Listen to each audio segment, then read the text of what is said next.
Habib Aïdara, je suis le secrétaire général du SUTELEC. Justement, vous êtes à Saint-Louis. Alors, est-ce que vous pouvez un peu revenir sur l'objet de cette visite? Oui, par rapport aux événements qui se sont passés la semaine dernière, nous avons jugé utile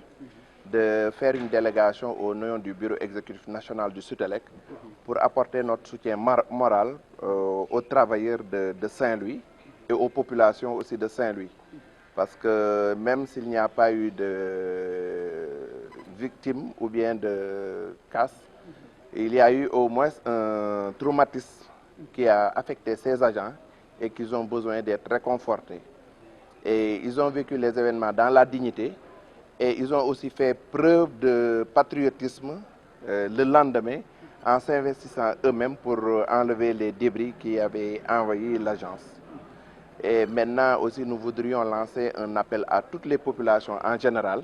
et en particulier les populations de Saint-Louis pour leur dire que Saint-Louis a beaucoup investi pour les remettre dans un cadre convivial,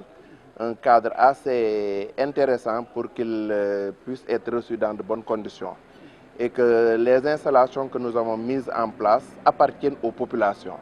Donc nous les appelons à ce qu'à la prochaine fois qu'ils fassent preuve de retenue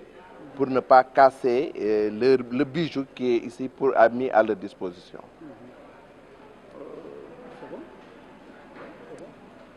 Je peux... Bon, sinon je peux ajouter quelque chose. C'est la même chose. Hein? Kan mooy wax wolof? Voilà, c'est bon. Donc ci wolof rek nga dellu si ci lan moo tax ñëw bi? waaw dañu ñëwoon tey ji pour masawu liggéeykat yi nga xam ne am na loo xam ne doot na fi am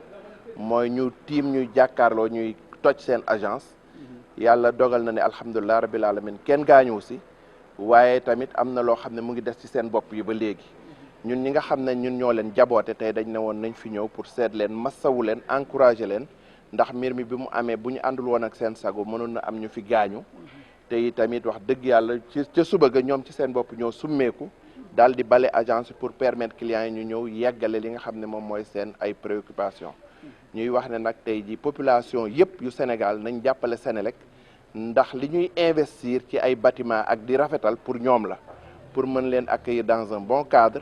di ñaan aussi waa Ndar yi wax dëgg yàlla lii bu amatee bu ñu meree comme maire bi jógewul ci Sénélec ñu bañ a yàq alalu Sénélec parce que lii ñu fi def pour ñoom waa Ndar ñoo ko moom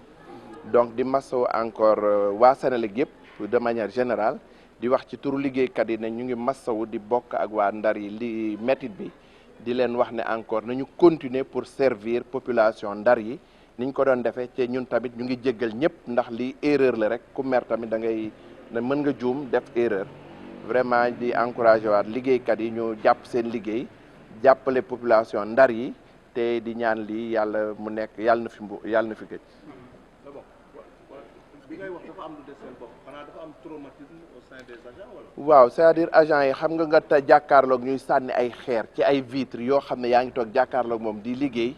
loolu lu metti la même boo gaañuwul tamit ci yaram yaa ngi am loo xam ne yaa ngi koy kii am na ku ñu wax léegi Fatim nañu moom ba léegi bu tëddee guddi da koy xalaat te loolu donc traumatisme la boo xam ne wax dëgg yàlla moo taxoon ñun ñu ñëw direction générale ñëw na ay autorité ñëw nañu mais ñun ñi nga xam ne ñooy liggéeykat yi aussi ñu ñëw fësal leen suñu jàppale lu rafet la te itam ñoom rafetlu nañ ko délégué bi régional bi dalal nañu moom ak liggéeykat yëpp vraiment ñu ngi leen di wax ne ñun ñu ngi seen gannaaw ñu ngi seen wet di ànd ak ñoom. Un peu en français par rapport à ce point précis. Voilà, donc nous sommes venus ce matin à Saint-Louis, nous sommes venus depuis hier pour apporter notre soutien parce que les camarades, même si physiquement n'ont pas été atteints, ont subi un traumatisme moral et nous sommes venus pour les réconforter, leur demander de redoubler d'efforts parce qu'ils ont été dignes dans la difficulté et ils ont aussi fait preuve de beaucoup de sérénité et nous leur demandons encore d'apporter leur pardon aux populations de Saint-Louis parce que les gens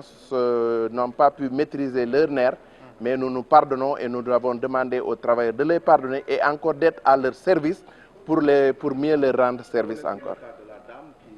Oui, la dame m'a dit qu'il y a une dame, Fatim, m'a dit que jusqu'à présent, toute la nuit, elle repense à ces événements,